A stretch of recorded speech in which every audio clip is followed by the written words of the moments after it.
pagmamalahan at hagdanan.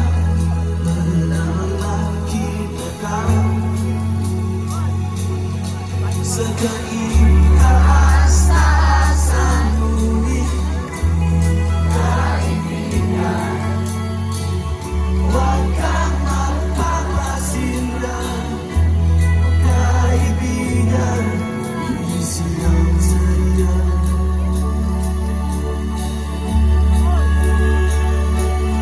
Dahil wala rin mangyayari, dahil walang mapapala, huwag mong pigilan ang pagbuhos ng ulan. May panahon para maging hari, panahon para magdagdag, dahil ang buhay natin ay sadyang ganyan.